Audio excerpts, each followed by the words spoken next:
राजस्थान में रीट अभ्यर्थियों पर हुए लाठीचार्ज के विरोध में जयपुर में बीजेपी कार्यकर्ताओं ने प्रदर्शन किया। पुलिस ने शिक्षक पात्रता परीक्षा में धांधली का आरोप लगाकर प्रदर्शन कर रहे कैंडिडेटों पर लाठीचार्ज किया था, जिसके विरोध में बीजेपी कार्यकर्ता भी सड़कों पर उतर गए और इन अभ्यर्थियों की मांग का समर्थन किया। बीजेपी कार्यकर्ताओं ने बेरोजगारों पर लाठी बरसाने का आरोप लगाते हुए इन सभी का मेडिकल परीक्षण करवाने और दोषी अधिकारियों पर कार्रवाई करने की मांग की और शहीद स्मारक पर धरने पर बैठ गए। बिहार के मोतिहारी से हैरान करने वाली तस्वीरें सामने आई। वहां ब्लॉक ऑफिस में बदसलूकी के एक आरोपी कर्मचारी को कुछ महिलाओं ने जमकर पीट दिया। आरोप है कि उस कर्मचारी ने बीते कुछ दिनों में वहां पहुंची कई महिलाओं से छेड़खानी की, जिसके विरोध में कुछ महिलाओं ने दफ्तर के अंदर ही उसकी पिटाई कर दी। किसी ने थप्पड़ मारे तो किसी ने उस पर ताबड़तोड़ मुक्के बरसाए। एक दो महिलाओं ने तो चप्पल से भी उसे पीटा।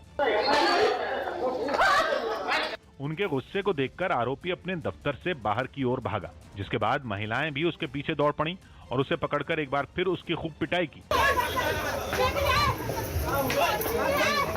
इस दौरान वहां एक पुलिस वाला भी दिखाई दिया, जिससे आरोपी कर्मचारी ने मदद की गुहार लगाई, लेकिन वो चुपचाप वहां खड़ा रहा और उसके सामने ही काफी देर तक ये हंगामा होता रहा। इससे पहले एक महिला उस कर्मचारी को झाड़ू से पीटती नजर आई। बताया गया कि बाद में आरोपी के खिलाफ सबने मिलकर थाने में शिकायत भी दर्ज कराई।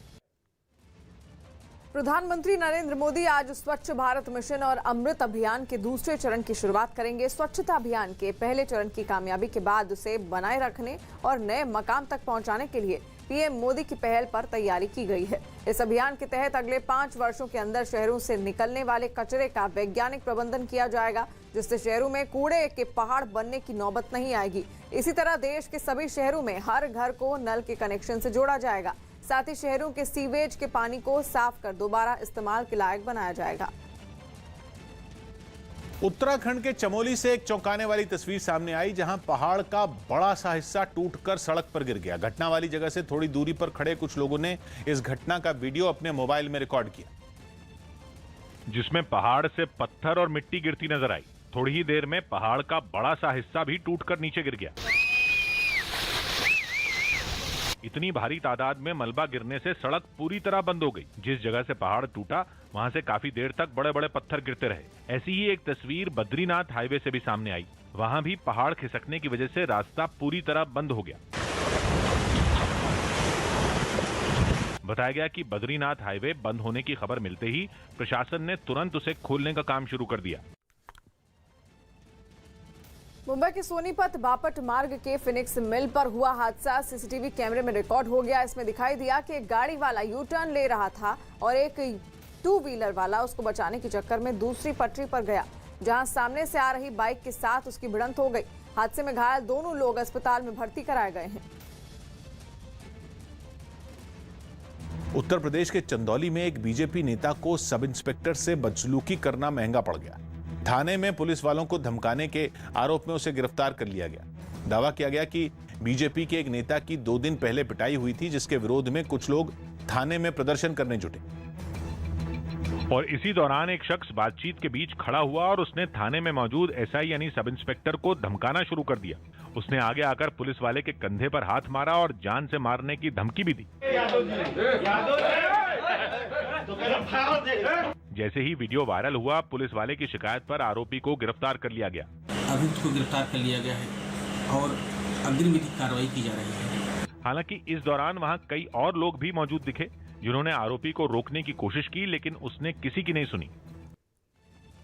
मुंबई के पास कल्याण स्टेशन पर आरपीएफ की 2 महिला कांस्टेबल ने एक शख्स की जान बचाई। हुआ ये कि चलती ट्रेन के दौरान एक शख्स ट्रेन में बैठे अपने रिश्तेदार को बैग देने की कोशिश कर रहा था कि तभी उसका पैर फिसल गया। उसी दौरान महिला कांस्टेबलों ने उससे दूर खींच लिया और वो ट्रेन की चपेट में आने से बच गया।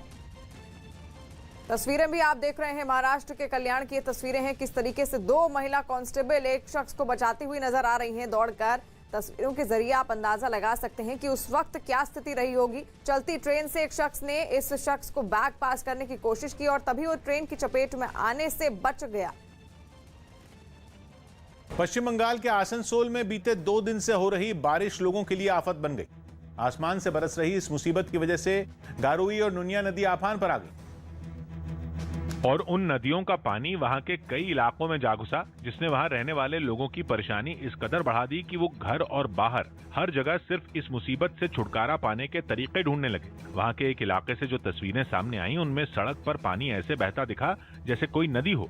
उस पानी में सामान ढोने वाली गाड़ियों से लेकर बड़े बड़े ट्रक भी फंस गए और उस इलाके में बनी झोपड़ियां तो जैसे कहीं गुम ही हो गईं। छोटे छोटे बच्चे तमाम जो परेशानी का सामना करना पड़ता है। वहां के एक दूसरे इलाके से सामने आई तस्वीरों में कई मकानों की पहली मंजिल तक पानी भर गया। ऐसे में उनके अंदर जाने का रास्ता भी बंद हो गया। इन हालात में उन मकानों में रहने वाले लोगों ने छत पर पहुंचकर मुश्किल में पड़ी अपनी जान को सुरक्षित रखने की कोशिश की। मुंबई से डीएन नगर इलाके से एक हैरान करने वाला वीडियो सामने आया। वहां ट्रैफिक पुलिस के एक जवान ने जब कार सवार को रोकना चाहा तो उसने कार रोकने की जगह जवान पर ही चढ़ाने की कोशिश की, जिसके बाद जान बचाने के लिए जवान कार के बोनट पर बैठ गया, लेकिन कार चलाने वाला शख्स इसके बाद भी नहीं रुका। वो बोनट पर बैठे जवान के कई बार रोकने के बावजूद भी कार चलाता गया।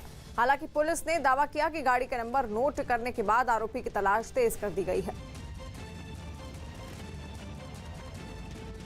यूरोप के देश स्लोवेनिया में कोरोना वैक्सीन लगवाने के खिलाफ जोरदार प्रदर्शन किए गए। कोरोना फैलने की रफ्तार को देखते हुए वहां की सरकार ने हर किसी के लिए वैक्सीन लगवाना जरूरी कर दिया है, लेकिन वहां वैक्सीन लगवाने से एक महिला की मौत होने का दावा किया गया, जिसके बाद सरकार के इस फैसले का विरोध भी शुरू हो गया। सैकड़ों की भीड़ सड़क पर उतर आई और वहां की संसद की तरफ बढ़ने लगी। हालांकि पहले से ही तैनात पुलिस ने लोगों को रास्ते में ही रोक दिया, लेकिन भीड़ नहीं मानी और आगे बढ़ती रही। बाद में पुलिस ने भीड़ पर पानी की बौछार शुरू कर दी, तब जाकर लोगों को वहां से हटाया जा सका।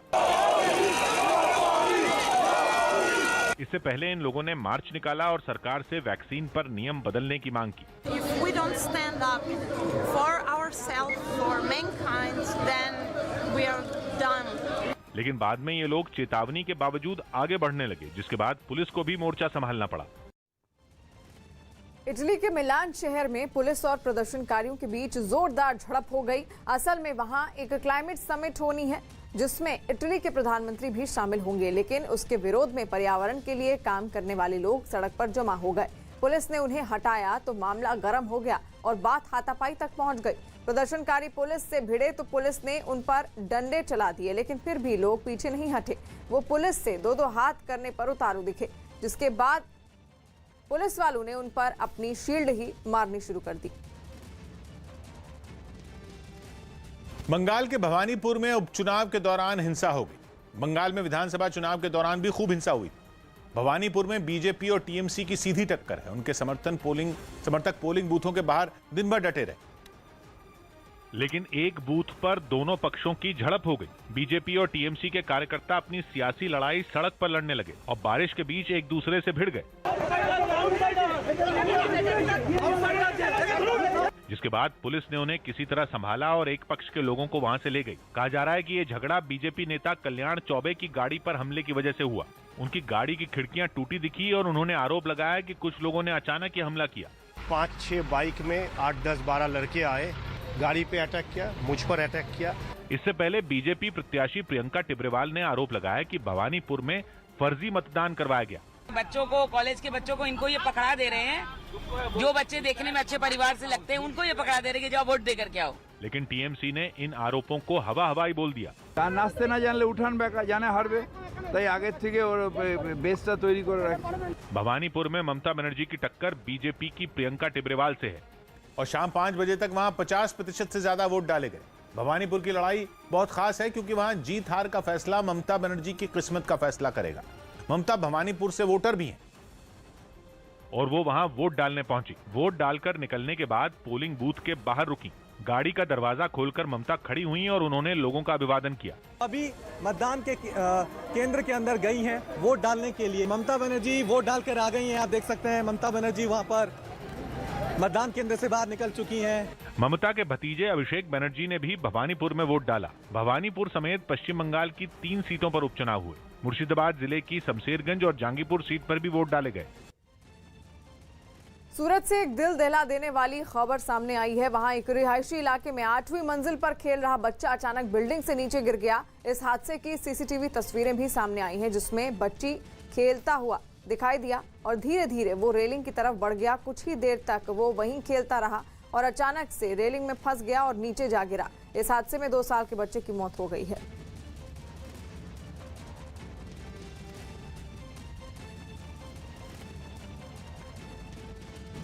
उत्तर प्रदेश के गोरखपुर में कानपुर के रहने वाले कारोबारी की मौत के मामले में पुलिस वालों पर गाज गिरी और 6 आरोपी पुलिस वालों को सस्पेंड कर दिया गया। इन पुलिस वालों के खिलाफ एफआईआर भी दर्ज कर ली गई। सारी कानूनी कार्रवाई के बीच कानपुर में कारोबारी मनीष गुप्ता का घर सियासत का केंद्र बन गया और समाजवादी पार्टी के कार्यकर्ताओं ने वहां इतना हंगामा किया कि जंग के मैदान जैसा हाल हो गया। समाजवादी पार्टी के लोगों को पुलिस से उलझता देखकर ऐसा लगा कि वो मारपीट करना चाहते हैं। क्या हो गया? क्या हो गया? क्या हो गया? खूब धक्का मुक्की और कहासुनी हुई और ये सब सिर्फ इसलिए हुआ कि कारोबारी की पत्नी की मुलाकात राज्य के मुख्यमंत्री योगी आदित्यनाथ से पहले अखिलेश यादव से हो जाए। ये जानबूझ के कर रहे हैं। सुबह 6:30 बजे राष्ट्रीय जी का हमारे पास फोन आया। पुलिस वाले वहां पीड़ित की पत्नी को ले जाने आए थे, लेकिन जब वो घर के अंदर जाने लगे समाजवादी पार्टी के कार्यकर्ता जैसे पागल हो गए। वो सीधा पुलिस से भिड़ गए। काफी देर तक खींचतान और बहस होती रही। बच बचाकर कुछ पुलिस वाले घर के अंदर भी चले गए, लेकिन बाहर बात और बिगड़ गई। महिलाएं हों या पुरुष, किसी ने पुलिस का लिहाज नहीं किया। नौबत ये आ गई कि दोनों तरफ से तू मैं होने लगी। जैसे तैसे पुलिस ने उन्हें धक्का देकर वहां से हटाया। लेकिन इसी बीच अखिलेश यादव वहां पीड़ित के परिवार से मिलने पहुंच गए। उन्होंने मांग की कि पीड़ित के परिवार को 2 करोड़ रुपए की मदद मिले। साथ ही उन्होंने अपनी पार्टी की तरफ से 20 लाख रुपए की मदद का ऐलान किया। कहा जा रहा है कि अखिलेश यादव ने सुबह ही वहां आने की जानकारी दे दी थी और वो अपने तय कार्यक्रम के हिसाब से कारोबारी के परिवार वालों से मिलने पहुंच गए। घर के अंदर जाने से पहले वो पुलिस के बहाने योगी आदित्यनाथ पर हमला करना नहीं भूले। इनके कार्यकाल में पुलिस रक्षा नहीं कर रही है, पुलिस लोगों की जान ले रही है। इस बीच राहुल गांधी ने ट्वीट कर दिया और पीड़ित परिवार को भरोसा दिया कि वो इस लड़ाई में उनका साथ देंगे। विरोधी भले ही राज्य की योगी सरकार को कटघरे में खड़ा करें, लेकिन मुख्यमंत्री ने साफ कर दिया कि दोषी पुलिस वाले हों या कोई और, उन्हें बख्शा नहीं जाएगा। मैंने उसी दिन गोरखपुर पुलिस को कहा था कि इसमें तत्काल मुकदमा दर्ज होना चाहिए और दोषी कोई भी हो बख्शा नहीं जाएगा। कारोबारी मनीष गुप्ता की पत्नी भी मुख्यमंत्री से मिलने के बाद संतुष्ट दिखी और उन्होंने उम्मीद जताई कि उनके साथ अन्याय नहीं होगा। उन्होंने मेरी सरकारी नौकरी वाली दरखास्त भी मंजूर करी है और अविराज के फ्यूचर के लिए भी कुछ धनराशि देने के लिए कहा है। मुख्यमंत्री ने मनीष गुप्ता की पत्नी की हर वाजिब मांग मानी, जिनमें उनकी सरकारी नौकरी की मांग भी शामिल है। मुख्यमंत्री ने आदेश दिया कि कारोबारी मनीष गुप्ता की पत्नी मीनाक्षी गुप्ता को कानपुर विकास प्राधिकरण में ओएसडी के पद पर नियुक्त किया जाएगा, जिसके लिए कानपुर विकास प्राधिकरण में ये नया पद बनाने का आदेश दिया गया। इसके अलावा उन्होंने इस मामले की सीबीआई जांच की मांग भी मान ली। साथ ही केस को गोरखपुर से कानपुर ट्रांसफर कर दिया गया। इसके अलावा मनीष गुप्ता के बेटे की पढ़ाई के लिए आर्थिक मदद का भी भरोसा दिया गया। यही नहीं, यूपी पुलिस ने ट्वीट करके जानकारी दी कि इस मामले में 6 आरोपी पुलिस वाले निलंबित किए जा चुके हैं और उनके खिलाफ एफआईआर दर्ज हो चुकी है। इसके अलावा गोरखपुर के एडीजी, डीआईजी और एसएसपी को जांच के बाद सख्त कार्रवाई के भी निर्देश दिए गए।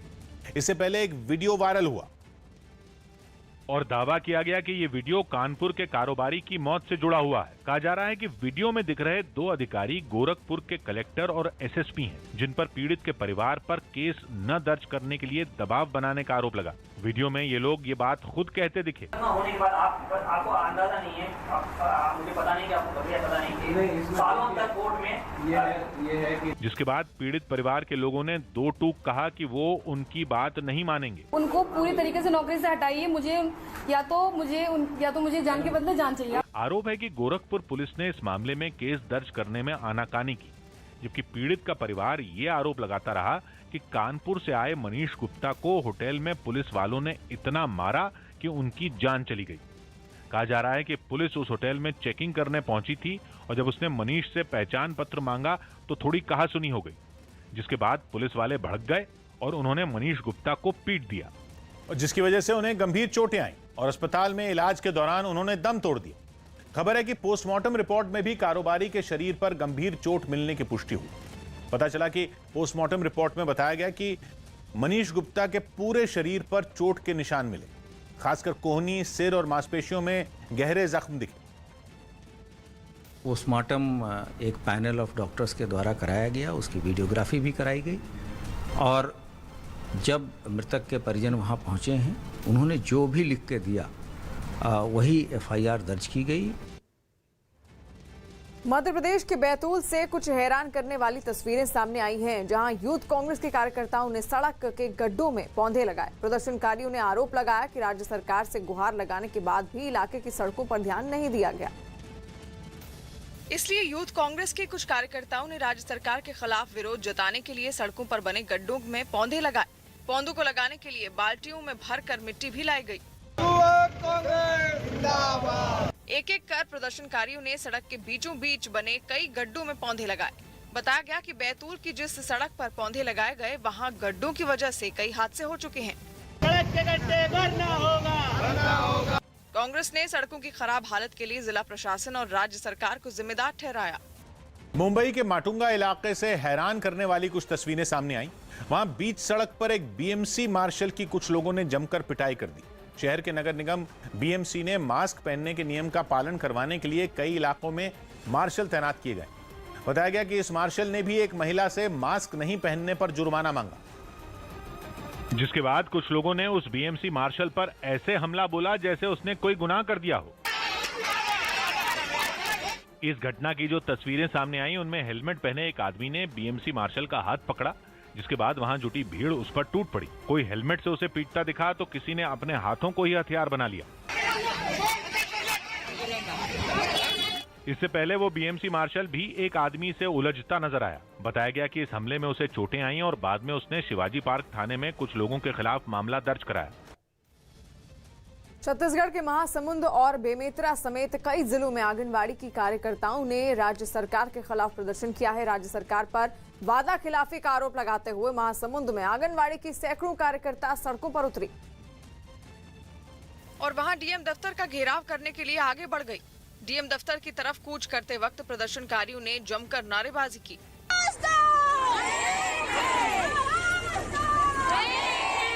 प्रदर्शन कर रही आंगनबाड़ी की कार्यकर्ताओं ने सरकार के सामने अपनी 6 मांगे रखी, जिनमें सबसे पहली मांग है कि उन्हें एक तय दर से वेतन दिया जाए। अपनी इन्हीं मांगों को लेकर प्रदर्शनकारियों ने डीएम दफ्तर के बाहर खूब हंगामा किया। राज्य सरकार तक अपनी बात पहुंचाने के लिए इस बार आंगनबाड़ी कार्यकर्ताओं ने एक दिन की हड़ताल की, लेकिन मांगे न माने जाने की सूरत में उन्होंने बड़े आंदोलन की चेतावनी भी दी। अगर हमारी मांग पूरी नहीं होती है तो आगामी 24 अक्टूबर को हम लोग फिर से एक दिवसीय हड़ताल करेंगे। महासमुंद के अलावा बेमेतरा से भी आंगनबाड़ी कार्यकर्ताओं के प्रदर्शन की तस्वीरें सामने आई। वहां एक जगह जुटकर प्रदर्शनकारियों ने खूब नारेबाजी की और राज्य सरकार तक अपनी बात पहुँचाने की कोशिश की।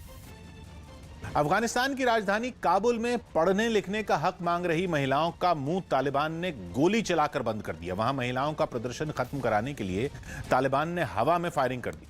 तालिबान को अफगानिस्तान पर कब्जा जमाए 1.5 महीने से ऊपर हो गया, लेकिन अब भी वहां से उनके आतंक की खबरें आना बंद नहीं हो रही। और खास तौर पर महिलाएं तो पहले दिन से तालिबान के निशाने पर हैं। ऐसे में जब कुछ महिलाएं शिक्षा की वकालत करने काबुल में सड़क पर उतरी तो तालिबान प्रदर्शन रुकवाने पहुंच गए, वो भी हथियार लेकर, मानो दुश्मन से जंग लड़ने जा रहे हों। सिर्फ 6 महिलाएं प्रदर्शन कर रही थी, लेकिन उन आधा दर्जन महिलाओं से भी तालिबान इस कदर बिफर गए कि उन्होंने बंदूक ही चला दी। महिलाओं के नारे बड़ी ही बेरहमी से गोली की गूंज में दबा दिए गए। वो तो शुक्र रहा कि गोली हवा में ही चलाई गई। वैसे तो तालिबान महिलाओं और पुरुषों के बीच फासले की बात करते हैं, लेकिन प्रदर्शन रोकने के लिए वो एक प्रदर्शनकारी से छीना झपटी करने से भी नहीं चूके। तस्वीरों में तालिबान का एक लड़ाका प्रदर्शन कर रही महिला का मोबाइल फोन छीनता नजर आया। उनकी ये काली करतूत दुनिया के सामने भी ना आ पाए, इसके लिए उसने मीडिया के कैमरे भी बंद करवा दिए। एक कैमरामैन इस घटना को रिकॉर्ड कर रहा था, लेकिन तालिबान के एक लड़ाके ने उसे रोक दिया। कैमरा ऑफ कर। ये तो सिर्फ एक तस्वीर थी। अफगानिस्तान की एक टीवी डिबेट का भी जो वीडियो सामने आया, उसमें तालिबान के एक सदस्य की बात सुनकर यह पता चल गया कि तालिबान अपने बदल जाने का चाहे जितना दम भर लें, महिलाओं के प्रति उनका रवैया दकियानूसी ही है। रंग जज़ाब नवी आतर आगीन नवी दे कोर च वजी खुशबीदार नवी दरियाम दा चे दा बोटानी आवाज वन कई। साफ है कि तालिबान के सत्ता में आने के बाद भी उनकी हरकतें वही आतंकियों वाली हैं। तुरंत बात बात पर बंदूक चलाना और सरेआम महिलाओं के लिए फरमान सुनाना। झारखंड के बोकारो से एक चौंकाने वाली तस्वीर सामने आई है, जहां एक कार सवार शख्स उफनते नाले में फंस गया। बताया गया कि उफनते हुए नाले को पार करने की कोशिश में उसकी कार सैलाब में पलट गई और वो शख्स भी पानी में तेज बहाव में फंस गया। तुरंत कुछ लोग उसकी मदद के लिए पहुंचे और एक रस्सी उस शख्स तक पहुंचाई गई। उसने रस्सी को अपने शरीर से बांधा और हाथों में भी लपेटा, लेकिन तभी पानी के तेज बहाव में उसका पैर फिसल गया। कुछ देर तक तो उसने गाड़ी को पकड़कर खुद को बहने से बचा लिया, लेकिन फिर उसका हाथ भी छूट गया। इतने में किनारे खड़े लोगों ने भी तुरंत रस्सी को खींचना शुरू कर दिया और सैलाब के बीच से उस शख्स को सुरक्षित बाहर निकाल लिया गया। चंडीगढ़ में पंजाब भवन के बाहर उस वक्त हंगामा खड़ा हो गया जब पक्की नौकरी की मांग कर रहे होमगार्ड के जवान और नर्स बड़ी संख्या में वहां इकट्ठा हो गए। ये प्रदर्शनकारी इस मुद्दे पर मुख्यमंत्री चरणजीत सिंह चन्नी से मुलाकात करने के लिए वहां जुटे, लेकिन पंजाब भवन के बाहर पहले से तैनात पुलिस वालों ने उन्हें आगे बढ़ने से रोकने की कोशिश की। वो प्रदर्शनकारी भी काम आने वाले थे। वो लोग इस बात पर अड़े रहे कि वो मुख्यमंत्री से बातचीत किए बिना वहां से नहीं लौटेंगे। ऐसे में पुलिस ने जबरन उन्हें अपनी गाड़ी में बिठाना शुरू कर दिया। इसके लिए उनके साथ जबरदस्ती करनी पड़ी, जिसका वो लगातार विरोध करते रहे। सिर्फ एक या दो नहीं, बल्कि प्रदर्शन में शामिल कई लोगों को इसी तरह गिरफ्तार किया गया। इससे पहले जब पुलिस वालों ने उन्हें पंजाब भवन की तरफ बढ़ने से रोका, तब भी उन्होंने पुलिस की इस कार्रवाई का खुलकर विरोध किया। प्रदर्शन के दौरान नर्सों ने पंजाब सरकार से पक्की नौकरी की मांग की। कह रहे हैं 30 को आप अपना बोरिया बिस्तरा उठाएं और घर चले जाएं। कैसे चले जाएं हम घर, जब हमने कोरोना महामारी में काम किया। प्रदर्शनकारी इस बात पर अड़े हैं कि जब तक उनकी मांग पूरी नहीं होगी तब तक वो पीछे नहीं हटेंगे। पंजाब में कांग्रेस अध्यक्ष पद छोड़कर बागी बनते नवजोत सिंह सिद्धू वापस पार्टी की राह पर आ गए हैं। मुख्यमंत्री चन्नी के साथ 2 घंटे की मुलाकात के बाद सूत्र बता रहे हैं कि सिद्धू पार्टी अध्यक्ष पद पर बने रहेंगे, क्योंकि उनकी ज्यादातर मांगें मान ली गई हैं। सरकार और पार्टी के बीच बेहतर तालमेल बनाए रखने के लिए एक कोऑर्डिनेशन कमेटी बनाई जाएगी, जिसमें खुद सिद्धू, चन्नी और हाईकमान के सदस्य होंगे। ये कमेटी हर हफ्ते मीटिंग करेगी और राह के कांटे निकालेगी। सवाल ये है कि क्या सिद्धू ने पार्टी को ब्लैकमेल किया? क्या सिद्धू आगे फिर नाराज नहीं होंगे? करीब 2 घंटे चली बैठक के बाद मुख्यमंत्री चरणजीत सिंह चन्नी पंजाब भवन से निकले तो मीडिया से कोई बात किए बगैर चले गए। लेकिन तब तक ये खबर बाहर आ चुकी थी कि चन्नी और सिद्धू की मुलाकात में बिगड़ी बात बन चुकी है। चन्नी के जाने के बाद पंजाब भवन में परगट सिंह, कुलजीत नागरा और लाल सिंह के साथ सिद्धू की बैठक जारी रही। बताया गया कि बैठक के बाद सिद्धू का अंदाज बदल चुका था, यानी मुख्यमंत्री चन्नी से बातचीत के बाद नवजोत सिंह सिद्धू पंजाब कांग्रेस के अध्यक्ष पद पर बने रहने के लिए तैयार हो गए। सारी कांग्रेस एकजुट होगी, कांग्रेस एक है, कल को आपको पता चल जाएगा, सारा कर रहे हैं, पीसी भी करेंगे। बैठक में सिद्धू ने मुख्यमंत्री चन्नी के सामने विवाद वाले मुख्य मुद्दे रखे। उन्होंने संगठन और सरकार के बीच तालमेल बिठाकर एक साथ काम करने की शर्त रखी। उन्होंने सरकार से जनता से किए वादे पूरे करने को कहा और चुनावी अभियान चलाने का जिम्मा संगठन पर छोड़ने को कहा। उन्होंने भरोसेमंद और ईमानदार अफसरों को नियुक्त करने की शर्त रखी और खास तौर पर डीजी और एजी की नियुक्ति को मुद्दा बनाया। इसके अलावा सिद्धू ने भ्रष्टाचार के आरोपों की जांच के लिए एक कमेटी बनाने की भी मांग की। बताया गया कि सिद्धू की ज्यादातर मांगों को मानने के लिए चन्नी तैयार हो गए। इस विवाद का जो समाधान निकला, माना जा रहा है कि इसका ऐलान कैबिनेट की बैठक के बाद होगा। कैबिनेट की अगली बैठक की तारीख 4 अक्टूबर तय कर दी गई है। इससे पहले चंडीगढ़ के जिस पंजाब भवन में मुलाकात का वक्त 3 बजे मुकर्रर किया गया था, वहां नवजोत सिंह सिद्धू पहुंचे ही करीब आधे घंटे लेट। सिद्धू के पंजाब भवन पहुंचने से पहले समझौता कराने वाली कमेटी के सदस्य परगट सिंह वहां पहुंच चुके थे और सिद्धू के पहुंचने के बाद वहां पहुंचे मुख्यमंत्री चन्नी। बताया गया कि इस बातचीत में कांग्रेस आलाकमान की तरफ से पर्यवेक्षक के रूप में हरीश चौधरी भी मौजूद रहे। बैठक में कुलजीत नागरा, परगट सिंह, लाल सिंह बुलारिया और बाबा हेनरी भी थे। पहले दौर की बैठक के बाद सीएम चन्नी और सिद्धू ने अकेले में कुछ देर बातचीत भी की। बैठक के दौरान ही राजकुमार वेरका भी पंजाब भवन पहुंचे। पटियाला से चंडीगढ़ का रास्ता 1.5 घंटे का है, लेकिन सिद्धू 2 बजे तक अपने घर में थे। सिद्धू ने 2 बजे के बाद ही पटियाला छोड़ा, चंडीगढ़ निकले। इसके पहले दिल्ली में कांग्रेस के पूर्व अध्यक्ष राहुल गांधी सोनिया गांधी से मुलाकात कर रहे थे। ये मुलाकात जब तक चली, सिद्धू अपने घर में रहे। मुलाकात खत्म होते ही सिद्धू पटियाला से चंडीगढ़ के लिए निकले। सोनिया और राहुल की मुलाकात का चन्नी और सिद्धू की बैठक से कोई रिश्ता था या नहीं, इस पर तो कुछ नहीं कहा गया। लेकिन बैठक में उठाए गए मुद्दों पर सहमति बनने से पहले ही विरोधी दल तंज कसते नजर आए। ये सारी कैबिनेट ही दागी है, किसको निकालोगे? सारी कांग्रेस ही दागी है। हालांकि इस बैठक के नतीजे से अब सब सामान्य होता लगे, लेकिन कांग्रेस के अंदर की कलह खत्म हो चुकी है, ये कहना जल्दबाजी होगी। पंजाब कांग्रेस के पूर्व अध्यक्ष सुनील जाखड़ ने एजी और डीजीपी की नियुक्ति पर सवाल उठाए जाने को लेकर जो ट्वीट किया वो बहुत कुछ कहता है। जाखड़ ने अपने ट्वीट में कहा कि अब बस बहुत हुआ, मुख्यमंत्री को नीचे दिखाने की कोशिश खत्म की जानी चाहिए। एजी या डीजीपी की नियुक्ति पर सवाल खड़े करने का मतलब सीएम पर सवाल खड़ा करना है। ये वक्त सभी तरह की शंकाओं को दूर करने का है। उत्तर प्रदेश के उन्नाव से एक चौंकाने वाला वीडियो सामने आया। वहां एक महिला को अकेला पाकर बदमाश ने उसकी चेन लूटने की कोशिश की, पर उसने जबरदस्त हिम्मत दिखाई और लुटेरे से भिड़ गई, जिसका एक सीसीटीवी वीडियो भी सामने आया, जिसमें वो महिला सड़क पर खड़ी दिखाई दी और ठीक उसके पीछे मोटरसाइकिल सवार एक बदमाश उस पर नजर गड़ाए दिखा। चेन छीनने के इरादे से बदमाश उसकी तरफ बढ़ा, लेकिन जैसे ही उसने झपट्टा मारा, औरत ने पूरी ताकत से उसे खींचकर जमीन पर गिरा दिया। जैसे ही लुटेरे का दांव उल्टा पड़ा, उसने भागने की कोशिश की, लेकिन महिला की पकड़ से वो निकल नहीं पाया। उसने लुटेरे का कॉलर पकड़ा और थप्पड़ जड़ने शुरू कर दिए। जैसे ही वहां शोर मचा, आसपास के लोग भी इकट्ठा हो गए। उन लोगों ने भी बदमाश को पहले तो जमकर पीटा और फिर उसे पुलिस के हवाले कर दिया। और अब एक हैरान कर देने वाली खबर। मुंबई के गोरेगांव में एक तेंदुए ने ऐसा आतंक मचाया कि अब उस तेंदुए को शिकंजे में कसने के लिए एक बड़ा ऑपरेशन चलाया जा रहा है। मुंबई के गोरेगांव की आर्य कॉलोनी से सामने आए सीसीटीवी में जो कुछ कैद हुआ, उसने पूरे इलाके में दहशत फैला दी। आखिर ये दहशत क्यों फैली, पहले वो वजह भी देख लीजिए। गोरेगांव के जंगल से सटी आर्य कॉलोनी के इस मकान में बुधवार शाम करीब 7:45 पर यह वाकया हुआ। अंधेरे में एक तेंदुआ इस मकान में पीछे की तरफ आकर दुबक जाता है। इस बीच एक बुजुर्ग महिला वहां आकर चबूतरे पर बैठ जाती है, मगर उसके ठीक पीछे अंधेरे में छुपा तेंदुआ दबे पांव आगे बढ़ता है और उस बुजुर्ग महिला पर हमला कर देता है। लेकिन वो महिला इस हमले के बावजूद हिम्मत नहीं हारती और अपने वॉकर से तेंदुए पर हमला कर देती है। महिला के हमले से तेंदुआ भी डर जाता है और वहां से भाग खड़ा होता है। गनीमत ये रही कि इस हमले में महिला की जान बच गई। मम्मी की आवाज चीखे सुना और मैं बाहर आया और तेंदुआ कुछ ही दूर जाके फिर छुप गया।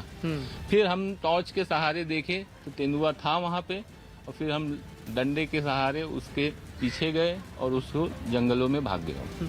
पिछले 3 दिनों में इस तरह की ये दूसरी घटना है जब इलाके में तेंदुए ने आकर अपना शिकार तलाश किया। महिला पर तेंदुए के हमले की खबर जैसे ही घर से बाहर निकलती है, पूरे इलाके में दहशत फैल जाती है। वो तो अभी हफ्ते भर से कुछ ज्यादा ही न्यूज आ रही है, बच्चों पे अटैक कर रहा है, कहीं किसी पे जानवरों पे अटैक कर रहा है। जैसा अभी बच्चों का निकलना बाहर दुश्वार हो गया एकदम से। हम लोग तो जाने भी नहीं दे रहे बाहर, खेल कूद नहीं रहे, बच्चे घर में ही सता रहे। शेर ये पहला मौका नहीं है जब आर्य कॉलोनी में तेंदुए ने हमला किया है। जब से ये सुने ना शेर का बहुत डर होगा, तो डंडा टॉर्च रहता है तभी हम लोग जा सकते हैं, अकेले नहीं जा सकते। अकेले पे हम लोग पूरा ग्रुप एक साथ में जाता है, अकेले तो नहीं जा सकते, अभी इतना डर हो गया। पिछले 20 दिनों में 5 से ज्यादा तेंदुओं द्वारा हमला हो चुका है। लगातार तेंदुओं के हमले की वजह से वन विभाग के अधिकारियों की चिंताएं बढ़ चुकी हैं। लेकिन गनीमत की बात यह है कि अब तक ऐसा कोई भी बड़ा हमला नहीं हुआ है जिससे इंसान को ज्यादा नुकसान पहुंचा हो। लेकिन जिस तरीके से तेंदुओं के हमले लगातार बढ़ रहे हैं, उसकी वजह से रिहायशी इलाकों में रहने वाले लोगों के डर लगातार बढ़ते जा रहा है और सबसे ज्यादा चिंता छोटे बच्चों को लेकर लोग फिक्रमंद हैं। इस इलाके में तेंदुए के हमले अक्सर होते रहते हैं और उनकी तस्वीरें भी सीसीटीवी में कैद होती रही हैं। वन विभाग के पास पहुंचती लगातार शिकायतों के बाद वन विभाग ने जंगली जानवरों को इंसानों की बस्ती से दूर रखने के लिए जंगली इलाकों में पिंजरे भी लगाए हैं। वो यूनिट नंबर 3 में एक अभी लगाया हुआ है। कल रहे निर्मला देवी जी जो अपने हैं यहाँ के, जिनके ऊपर कल रात को जो सीसीटीवी फुटेज में सब वर्ल्ड ने देख लिया, तो उनके ऊपर उनके यहाँ पे अभी अपन जहाँ पे खड़े हो उनके यहाँ पे लगाया। अभी दो ट्रैप उन्होंने फॉरेस्ट डिपार्टमेंट ने लगाए हुए हैं। लेकिन फिलहाल तो तेंदुए की दहशत ने यहाँ के लोगों को मुश्किल में डाल रखा है। तालिबान राज में अफगानिस्तान के लोग तो मौज मस्ती भूल चुके हैं, लेकिन तालिबान खुद मस्ती का मौका नहीं चूक रहे हैं। सत्ता में वापसी के साथ ही तालिबान ने वहां के लोगों, खासकर महिलाओं के लिए कई तरह की पाबंदियां लागू कर दी। लेकिन उन पाबंदियों का खुद तालिबान पर कोई असर नहीं दिखा। काबुल से जो तस्वीरें सामने आई, उनमें कई लड़ाके एक अम्यूजमेंट पार्क में मस्ती करते नजर आए। हाथों में AK-47 थामकर झूला झूलने पहुंचे तालिबान ने वहां जमकर मस्ती की। इस दौरान नाव की सवारी भी की गई। नावों पर कुछ लड़ाके झील की सैर करते नजर आए। हालांकि इस दौरान पूरे पार्क में कोई और नहीं दिखा, सिर्फ हथियारबंद तालिबान ही सैर सपाटा करते दिखाई दिए। राजस्थान में रीट अभ्यर्थियों पर हुए लाठीचार्ज के विरोध में जयपुर में बीजेपी कार्यकर्ताओं ने प्रदर्शन किया। पुलिस ने शिक्षक पात्रता परीक्षा में धांधली का आरोप लगाकर प्रदर्शन कर रहे कैंडिडेटों पर लाठीचार्ज किया था, जिसके विरोध में बीजेपी कार्यकर्ता भी सड़कों पर उतर गए और इन अभ्यर्थियों की मांग का समर्थन किया। बीजेपी कार्यकर्ताओं ने बेरोजगारों पर लाठी बरसाने का आरोप लगाते हुए इन सभी का मेडिकल परीक्षण करवाने और दोषी अधिकारियों पर कार्रवाई करने की मांग की और शहीद स्मारक पर धरने पर बैठ गए। बिहार के मोतिहारी से हैरान करने वाली तस्वीरें सामने आई। वहां ब्लॉक ऑफिस में बदसलूकी के एक आरोपी कर्मचारी को कुछ महिलाओं ने जमकर पीट दिया। आरोप है कि उस कर्मचारी ने बीते कुछ दिनों में वहां पहुंची कई महिलाओं से छेड़खानी की, जिसके विरोध में कुछ महिलाओं ने दफ्तर के अंदर ही उसकी पिटाई कर दी। किसी ने थप्पड़ मारे तो किसी ने उस पर ताबड़तोड़ मुक्के बरसाए। एक दो महिलाओं ने तो चप्पल से भी उसे पीटा। उनके गुस्से को देखकर आरोपी अपने दफ्तर से बाहर की ओर भागा, जिसके बाद महिलाएं भी उसके पीछे दौड़ पड़ी और उसे पकड़कर एक बार फिर उसकी खूब पिटाई की। इस दौरान वहां एक पुलिस वाला भी दिखाई दिया, जिससे आरोपी कर्मचारी ने मदद की गुहार लगाई, लेकिन वो चुपचाप वहां खड़ा रहा और उसके सामने ही काफी देर तक ये हंगामा होता रहा। इससे पहले एक महिला उस कर्मचारी को झाड़ू से पीटती नजर आई। बताया गया कि बाद में आरोपी के खिलाफ सबने मिलकर थाने में शिकायत भी दर्ज कराई। प्रधानमंत्री मोदी आज स्वच्छ भारत मिशन और अमृत अभियान के दूसरे चरण की शुरुआत करेंगे। स्वच्छता अभियान के पहले चरण की कामयाबी के बाद उसे बनाए रखने और नए मकाम तक पहुंचाने के लिए पीएम मोदी की पहल पर तैयारी की गई है। इस अभियान के तहत अगले 5 वर्षों के अंदर शहरों से निकलने वाले कचरे का वैज्ञानिक प्रबंधन किया जाएगा, जिससे शहरों में कूड़े के पहाड़ बनने की नौबत नहीं आएगी। इसी तरह देश के सभी शहरों में हर घर को नल के कनेक्शन से जोड़ दिया जाएगा। साथ ही शहरों के सीवेज के पानी को साफ कर दोबारा इस्तेमाल के लायक बनाया जाएगा। उत्तराखंड के चमोली से एक चौंकाने वाली तस्वीर सामने आई, जहां पहाड़ का बड़ा सा हिस्सा टूटकर सड़क पर गिर गया। घटना वाली जगह से थोड़ी दूरी पर खड़े कुछ लोगों ने इस घटना का वीडियो अपने मोबाइल में रिकॉर्ड किया, जिसमें पहाड़ से पत्थर और मिट्टी गिरती नजर आई। थोड़ी ही देर में पहाड़ का बड़ा सा हिस्सा भी टूटकर नीचे गिर गया। इतनी भारी तादाद में मलबा गिरने से सड़क पूरी तरह बंद हो गई। जिस जगह से पहाड़ टूटा वहां से काफी देर तक बड़े बड़े पत्थर गिरते रहे। ऐसी ही एक तस्वीर बद्रीनाथ हाईवे से भी सामने आई। वहां भी पहाड़ खिसकने की वजह से रास्ता पूरी तरह बंद हो गया। बताया गया कि बद्रीनाथ हाईवे बंद होने की खबर मिलते ही प्रशासन ने तुरंत उसे खोलने का काम शुरू कर दिया। मुंबई के सेनापति बापट मार्ग के फिनिक्स मिल पर हुआ हादसा सीसीटीवी कैमरे में रिकॉर्ड हो गया। इसमें दिखाई दिया कि एक गाड़ी वाला यू टर्न ले रहा था और एक 2 व्हीलर वाला उसको बचाने के चक्कर में दूसरी पटरी पर गया, जहां सामने से आ रही बाइक के साथ उसकी भिड़ंत हो गई। हादसे में घायल दोनों लोग अस्पताल में भर्ती कराए गए हैं। उत्तर प्रदेश के चंदौली में एक बीजेपी नेता को सब इंस्पेक्टर से बदसलूकी करना महंगा पड़ गया। थाने में पुलिस वालों को धमकाने के आरोप में उसे गिरफ्तार कर लिया गया। दावा किया गया कि बीजेपी के एक नेता की 2 दिन पहले पिटाई हुई थी, जिसके विरोध में कुछ लोग थाने में प्रदर्शन करने जुटे और इसी दौरान एक शख्स बातचीत के बीच खड़ा हुआ और उसने थाने में मौजूद एसआई यानी सब इंस्पेक्टर को धमकाना शुरू कर दिया। उसने आगे आकर पुलिस वाले के कंधे पर हाथ मारा और जान से मारने की धमकी भी दी। जैसे ही वीडियो वायरल हुआ, पुलिस वाले की शिकायत पर आरोपी को गिरफ्तार कर लिया गया। अभियुक्त को गिरफ्तार कर लिया गया है और अग्रिम विधिक कार्रवाई की जा रही है। हालांकि इस दौरान वहां कई और लोग भी मौजूद दिखे, जिन्होंने आरोपी को रोकने की कोशिश की, लेकिन उसने किसी की नहीं सुनी।